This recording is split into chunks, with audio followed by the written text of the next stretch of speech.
ஏய், எங்க போற? சப்ஸ்கிரைப் பண்ணிட்டு போ. கமல் இப்போது உலக நாயகனாக இருந்தாலும் அவரை ஒரு முழு நடிகராக உருவாக்கிய பங்கு இயக்குனர் பாலச்சந்தருக்கும் உண்டு.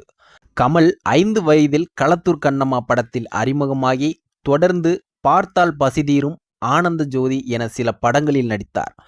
டீன் ஏஜை எட்டியவுடன் தங்கப்பன் எனும் நடன இயக்குனரிடம் உதவியாளராக சேர்ந்து பல படங்களிலும் வேலை செய்தார். ஒரு கட்டத்தில் நடன இயக்குனர் ஆவதா, நடிப்பதா, இயக்கம் பக்கம் செல்வதா என அவருக்கு ஒரே குழப்பமாக இருந்தது.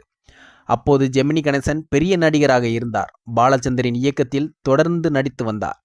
அவருக்கு கமல் மீதும் அதிக அன்பும் உண்டு. ஒருமுறை அவரை அழைத்து கொண்டு பாலச்சந்தரை பார்க்க போனார். அப்போது இவன் நன்றாக நடிப்பான், இவன் மிகவும் திறமைசாலி, இவனை பயன்படுத்தி கொள்ளுங்கள் என சொன்னார். அப்போது கமலுக்கு டீனேஜ்.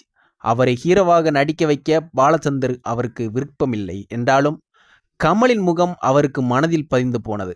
எனவே அரங்கேற்றம் உள்ளிட்ட பல படங்களில் கமலுக்கு சின்ன சின்ன வேடங்கள் கொடுத்தார் இயக்குனர் பாலச்சந்தர். ஒருமுறை சொல்லத்தான் நினைக்கிறேன் என்கின்ற படத்தை இயக்க பாலச்சந்தர் முடிவெடுத்தார். அப்படத்தின் ஹீரோ சிவகுமார். அதில் கமலுக்கு முக்கிய வேடம். ஆனால் அந்த வேடத்தில் அவரை போடக்கூடாது என பலரும் எதிர்ப்பு தெரிவித்தனர். ஆனால் பாலச்சந்தர் கமல்தான் அதில் நடிக்க வேண்டும் என்பதில் உறுதியாக இருந்தார்.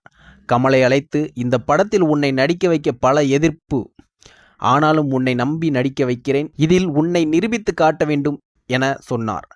அவர் சொன்னதை கமல் அப்படியே செய்தார். கமலின் வித்தியாசமான நடிப்பு ரசிகர்களுக்கு மிகவும் பிடித்து போனது. கமலை போட வேண்டாம் என சொன்னவர்கள் வாயை மூடிக்கொண்டனர். இந்த தகவல் உங்களுக்கு பிடிச்சுன்னா மறக்காம நம்ம சேனலை சப்ஸ்கிரைப் பண்ணிக்கோங்க.